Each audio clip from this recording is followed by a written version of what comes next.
السلام علیکم ورحمۃ اللہ وبرکاتہ۔ بسم اللہ والحمد للہ والصلاة والسلام علی رسول اللہ وبعد۔ قال اللہ تعالی فی القرآن المجید والفرقان الحمید، اعوذ باللہ من الشیطان الرجیم، بسم اللہ الرحمن الرحیم، واعبدوا اللہ ولا تشرکوا بہ شیئا۔ اللہ تبارک و تعالی نے ہمیں اور آپ کو اس دنیا میں پیدا فرمایا ہے۔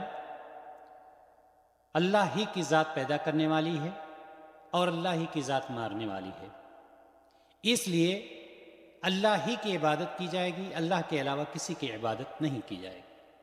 آج کے اس مختصر سے وقت میں میں کلمہ لا الہ الا اللہ کا معنی اور اس کا مفہوم آپ کی خدمت میں بڑے ہی اختصار کے ساتھ پیش کرنے کی کوشش کروں گا۔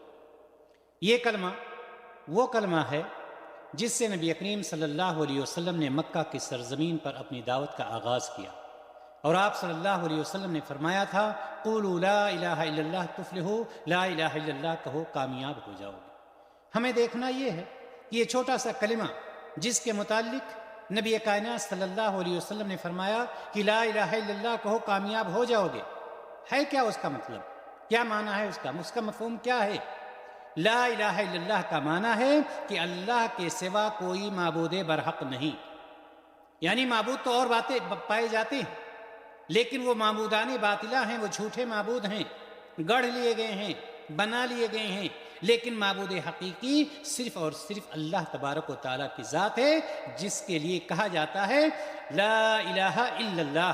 کوئی بھی ایک نان مسلم، غیر مسلم جب اسلام میں داخل ہونا ہوتا ہے تو اس سے سب سے پہلے یہی کلمہ ادا کروایا جاتا ہے، کہو اللہ کے سوا کوئی معبود برحق نہیں، یعنی صحیح معبود صرف اور صرف اللہ تبارک و تعالیٰ کی ذات، کوئی بھی اس کا شریک نہیں، کوئی اس کا ثانی نہیں ہے، اور ساری عبادتیں اسی اللہ تبارک و تعالیٰ کے لیے خاص ہیں، کیونکہ ساری عبادتوں کا مستحق وہی اللہ تبارک و تعالیٰ کی ذات ہے، جو معبود حقیقی ہے، جس نے دنیا اور آسمان اور اس میں جو کچھ بھی ہے اس کو پیدا کیا۔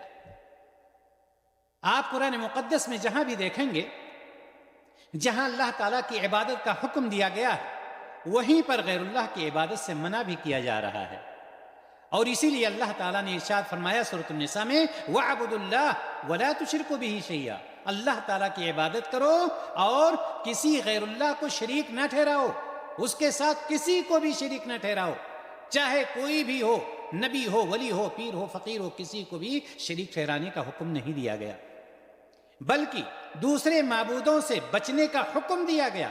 قرآن مقدس سورۃ النحل آیت نمبر 36 میں اللہ تبارک و تعالیٰ نے ارشاد فرمایا وَلَقَدْ بَعَثْنَا فِي كُلِّ أُمَّةٍ رَسُولًا أَنِ اعْبُدُوا اللَّهَ وَاجْتَنِبُوا الطَّاغُوتَ۔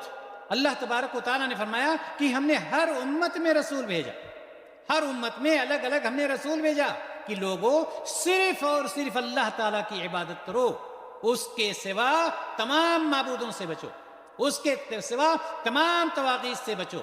یہ طاغوت جو اللہ تعالیٰ کے علاوہ پوجا جس کی جاتی ہے، جس کی عبادت کی جاتی ہے، جس کے سامنے جھکا جاتا ہے، جس کے سامنے سر جھکا ہے، ان سے بچو، یہ معبودان باطلہ ہیں، ان سے بچنے کا حکم اللہ تبارک و تعالیٰ نے دیا۔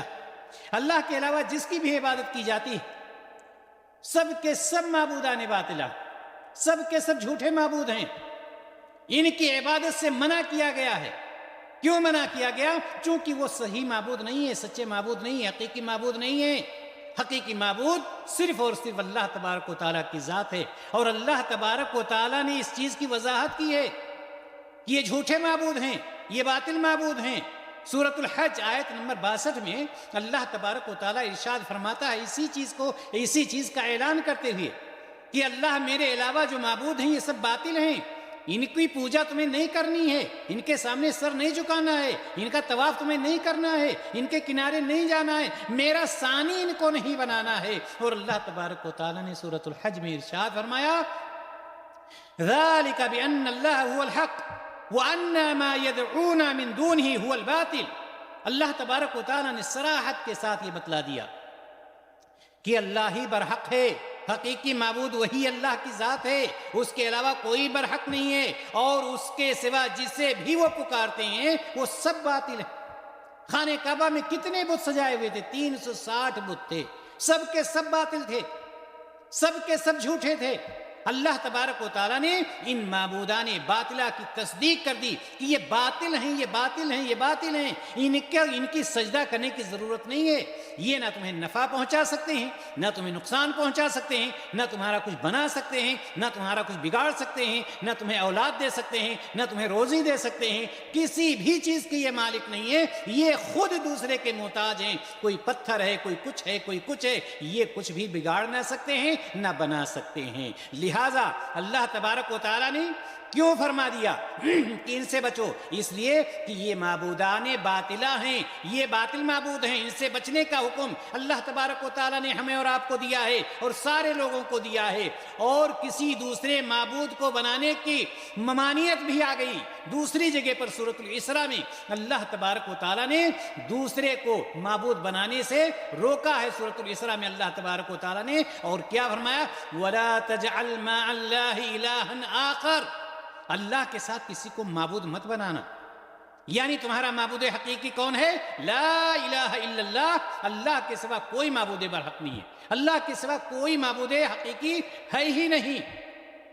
اس لیے اللہ تبارک و تعالیٰ نے اس سے منع فرمایا ہے کہ اللہ تعالیٰ کے ساتھ کسی کو شریک نہ ٹھہراؤ، اس کا کوئی ثانی نہیں ہے۔ نبی کریم صلی اللہ علیہ وسلم نے ارشاد فرمایا، من قال لا الہ الا اللہ وکفر بما یعبد من دون اللہ، جس نے لا الہ الا اللہ کہا، یعنی جس نے کہا کہ اللہ کے سوا کوئی معبود برحق نہیں، وہ کفر بما یعبد من دون اللہ، اور ان سارے معبودان باطل کا انکار کیا جس کی اللہ تعالیٰ کے علاوہ عبادت کی جاتی ہے، تو حرم مالہ ودمہ، تو اس کا خون اس کا مال حرام ہو گیا۔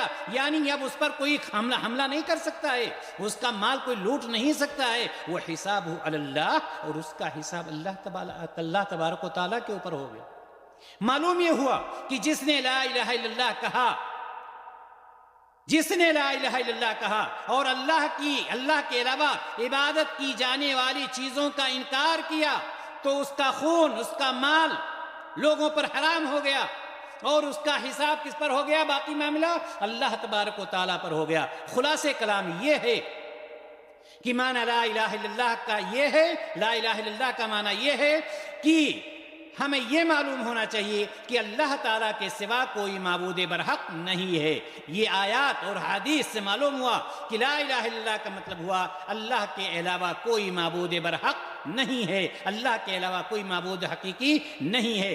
اس کلمہ کے معنی کو ہمیں سمجھنا چاہیے، اس پر عمل کرنا چاہیے، اور ہم اللہ تعالیٰ سے یہ دعا کرتے ہیں کہ الہ العالمین ہمیں کلمہ لا الہ الا اللہ کو سمجھنے کی توفیق عطا فرمائے اور اس پر عمل کرنے کی توفیق عطا فرمائے۔ وآخر دعوانا ان الحمد للہ رب العالمین۔ السلام علیکم ورحمۃ اللہ وبرکاتہ۔